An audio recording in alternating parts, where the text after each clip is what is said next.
Jerusalem burns beneath a dark sky. Its walls have fallen. Families are being separated. Among the young captives is a teenager named Daniel. He has lost his homeland, but he has not yet realized that his greatest battle will not be against Babylon's armies. It will be against Babylon's influence. Daniel's journey begins with uncertainty. Behind him is Judah. Ahead is Babylon. He does not know how long he will remain in a foreign land. He does not know what will happen to his family. But he carries something Babylon cannot confiscate: his faith. Then Daniel sees Babylon. Massive walls, monumental gates, foreign gods, soldiers, wealth, power. Everything about this city tells the young exile that he is no longer in Judah. Babylon has conquered his nation. Now it intends to reshape its people. Imagine being young, displaced, surrounded by a culture determined to change you. What would happen to your faith? What would happen to your identity? Daniel's story begins with one question. Can you live inside a foreign world without allowing that world to redefine you? Scripture introduces Daniel among young people from Judah, selected for service in the Babylonian royal court. He is intelligent, capable, and teachable. But the Bible's deeper portrait is not simply of a gifted young man. It is of someone whose convictions are about to be tested. Daniel and his companions are trained in the language and literature of Babylon. The empire is not only controlling conquered territory, it is educating conquered minds. Daniel is being prepared to serve the very civilization that destroyed his homeland. Babylon even gives Daniel a new name. His surroundings change, his education changes, his language changes. But one thing remains untouched. Deep within him, Daniel knows that his identity is ultimately rooted somewhere Babylon cannot reach. Then comes the first real test. Daniel is offered the king's food and wine. To many, this would look like a reward. Royal food, royal privilege, a place at the king's table. But Daniel sees something deeper. He realizes that accepting everything around him could compromise what he believes. Daniel makes a quiet decision. He will not defile himself with the king's food. Notice the wording. He does not wait until the pressure becomes unbearable. He resolves beforehand. Daniel's public courage begins with a private decision. Daniel respectfully asks for a different diet. He proposes a simple test: vegetables and water for 10 days. No rebellion, no dramatic speech. Just conviction, expressed with wisdom and humility. 10 days later, Daniel and his companions appear healthier than those eating the royal food. Their simple test has succeeded. More importantly, Daniel has learned something that will define his entire life. Faithfulness does not require arrogance. Scripture says God gave Daniel and his companions knowledge and understanding. Daniel also received the ability to understand visions and dreams. His intelligence was real, but Daniel understood its source. His gift was not something he worshipped, it was something he received. Then the most powerful man in Babylon has a troubling dream. King Nebuchadnezzar wakes disturbed. He summons his wise men and demands something seemingly impossible. Tell him what he dreamed and explain its meaning. The wise men are terrified. They can interpret a dream if they are told the dream, but the king demands that they first reveal the dream itself. When they cannot, Nebuchadnezzar orders their execution. Daniel learns that he and his companions are included in the death sentence. This is the moment when fear could have taken control. Instead, Daniel responds with something that appears throughout his life: calm faith under pressure. Daniel approaches the king and asks for time. He does not claim to possess the answer. He simply believes that God can provide one. Then Daniel goes to his companions and asks them to seek God's mercy. Daniel does not run to political influence. He does not manipulate the king. He prays.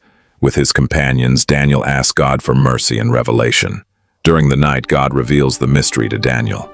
Daniel responds by blessing the God of heaven. Before Daniel tells the king anything, he gives credit to the one who gave him the answer. Daniel enters the royal court. The king is waiting for an answer. Daniel could make this moment about himself. Instead, he immediately points beyond himself. The mystery belongs to God. Daniel describes the king's dream, a massive statue with different materials representing successive kingdoms. Babylon itself is part of the picture. Powerful kingdoms may dominate history, but they will not last forever. Then Daniel reaches the climax.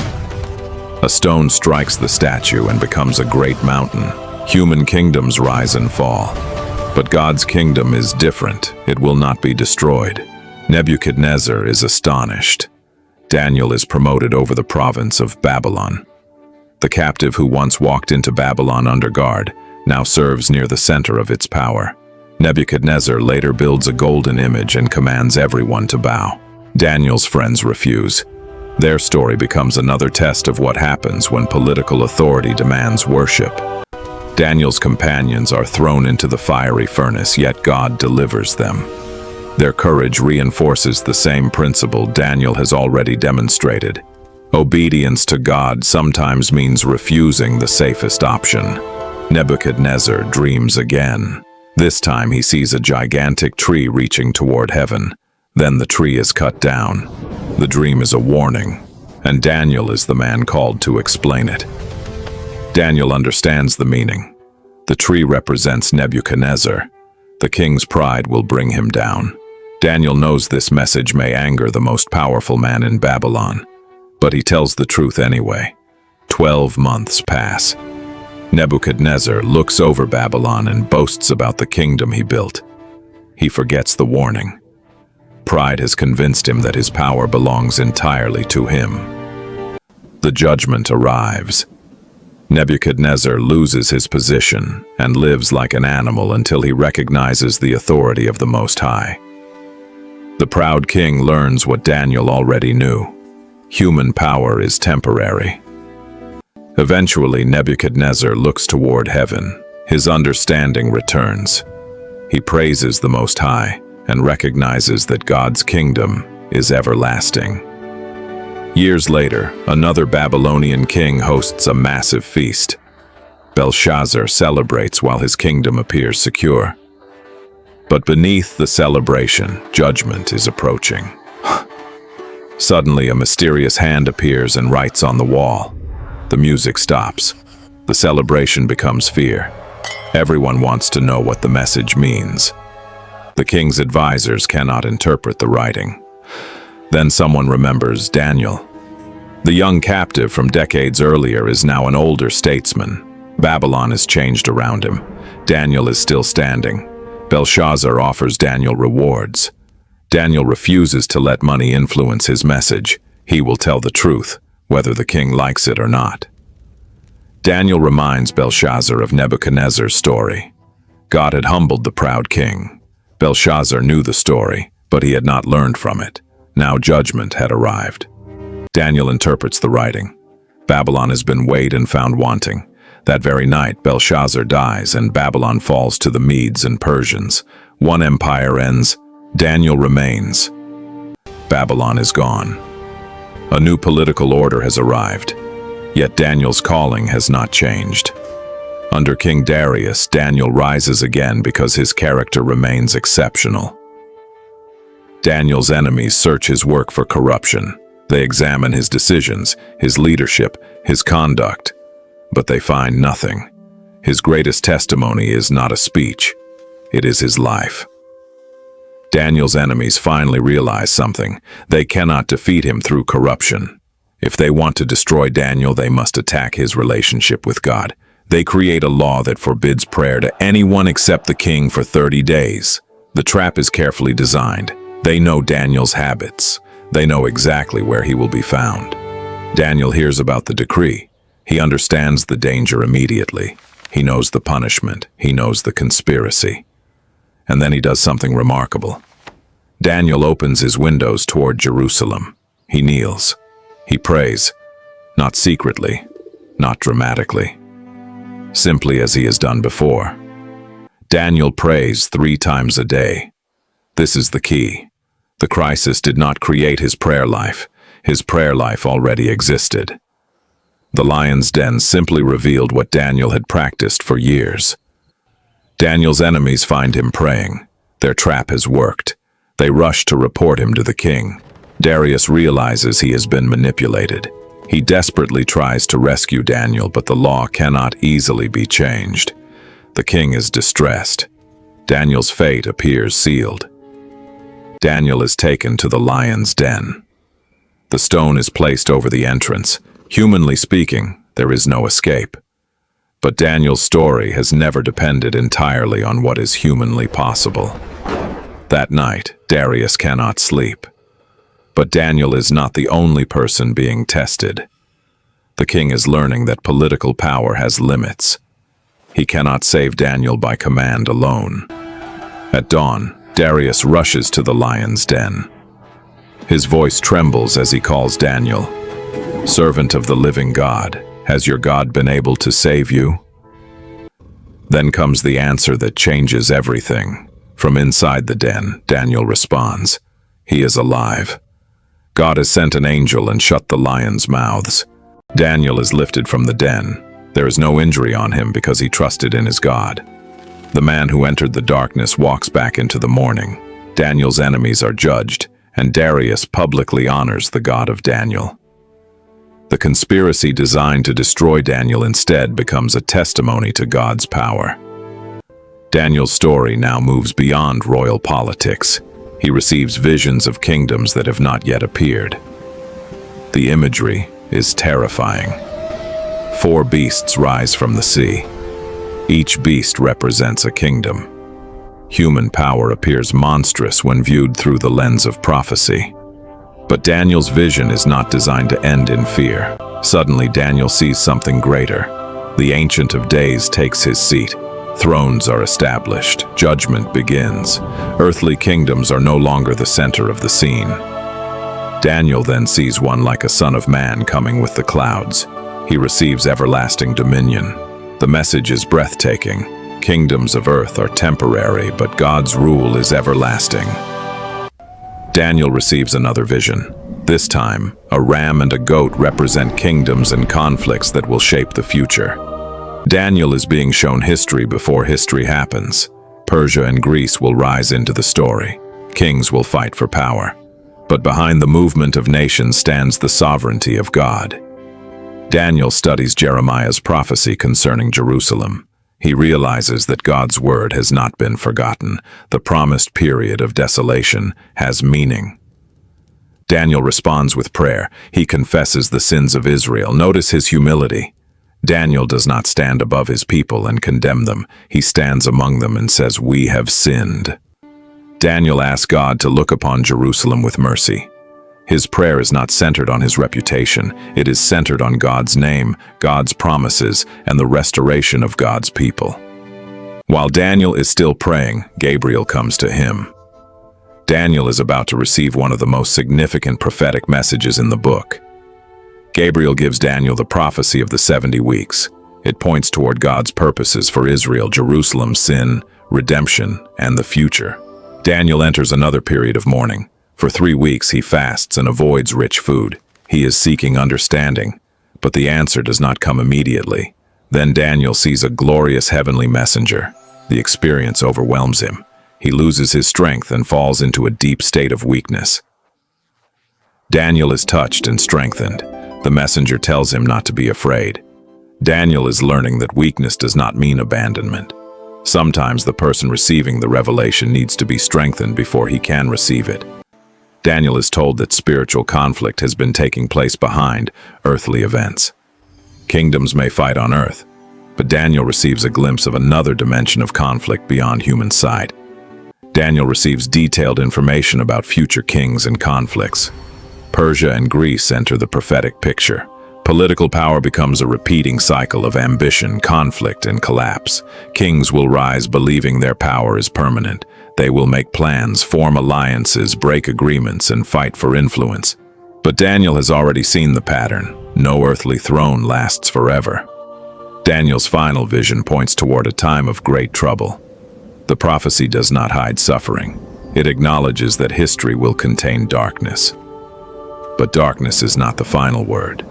Daniel hears that God's people will experience deliverance. The story moves beyond temporary suffering toward ultimate hope. Daniel receives a promise concerning resurrection. Some will awaken to everlasting life. The prophet who watched kingdoms rise and fall is shown that history ultimately points beyond this world. Daniel hears these revelations, but he still has questions. He does not understand everything he has seen. Even the great prophet reaches the limits of human understanding. Daniel is told to seal the words until the appointed time. Not every question will be answered immediately. Some truths belong to a future Daniel will never personally see. Then comes God's final message to Daniel. Go your way until the end. Rest. And at the end of the days you will rise to receive your inheritance. What made Daniel different? Not simply intelligence, not political position, not supernatural experiences. His greatest strength was conviction. Daniel knew what he believed before the crisis arrived. Daniel repeatedly stood before powerful kings. He delivered uncomfortable truth without arrogance. His courage was not loud, it was steady. His enemies searched for corruption and found none. Imagine that. They wanted Daniel destroyed, but his professional life gave them no evidence. His private faith and public character matched. Daniel possessed extraordinary wisdom, but he repeatedly directed attention toward God. He knew the difference between being gifted and being the source of the gift. Prayer was not Daniel's emergency button, it was his lifestyle. That is why the lion's den did not change his behavior. Daniel had already learned where to turn when pressure arrived. Daniel was not emotionless. His visions frightened him. His body became weak. He needed to be strengthened. Courage does not mean feeling no fear. It means continuing to trust God while fear is present.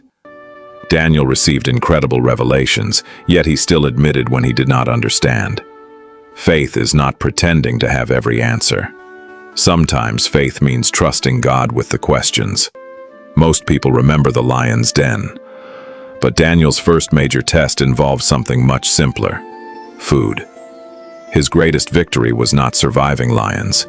It was learning to say no before the pressure became overwhelming. Small decisions build large character. Daniel's later courage was connected to decisions he made when nobody was celebrating him.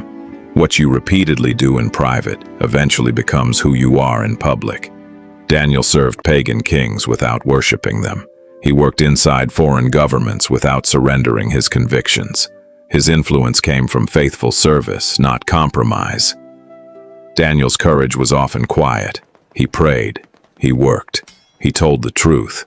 He refused compromise. He did not need to create a spectacle to prove his faith. Daniel's faithfulness lasted for decades. He was faithful as a young captive, faithful as an advisor, faithful as an administrator, and faithful as an elderly prophet. Character compounds over time. Your Babylon may look different. It may be a workplace, a classroom, a social environment, or a culture that pressures you to compromise. But the question remains the same. Who are you when the world tells you to become someone else? You may face pressure to lie, cheat, hide your convictions, follow the crowd, or sacrifice integrity for success. Daniel reminds us that influence is never worth losing your character. Do not wait for the lion's den to build your faith. Pray now. Practice honesty now. Learn discipline now. Build conviction now. Crisis reveals what ordinary days have already built. Daniel could not control Babylon's conquest. He could not control which king ruled. He could not control the law that sent him to the lions, but he could control his response. Sometimes faithfulness looks dramatic. Sometimes it looks ordinary. It may simply mean telling the truth when lying would be easier, praying when nobody is watching, or refusing to become what your environment demands.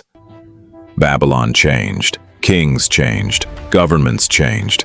Daniel changed physically as he aged, but the foundation of his life remained steady. Daniel's story points beyond Daniel himself. The God who gave him wisdom was the God who protected him. The God who ruled over Babylon was the God who remained sovereign when Babylon disappeared. Daniel watched powerful empires rise and fall. The lesson is unavoidable. Political power is temporary. Wealth is temporary. Reputation is temporary. Human kingdoms have an expiration date. But Daniel's visions point toward a kingdom that does not collapse, a kingdom whose authority does not depend on human armies, political elections, wealth, or earthly rulers. Daniel began as a captive, a young man carried away from his homeland. From the perspective of the world, his story looked like defeat, but the captive became an advisor, the outsider became an administrator, the young exile became a trusted servant in multiple kingdoms. Then came the lions. Daniel entered darkness and came out alive.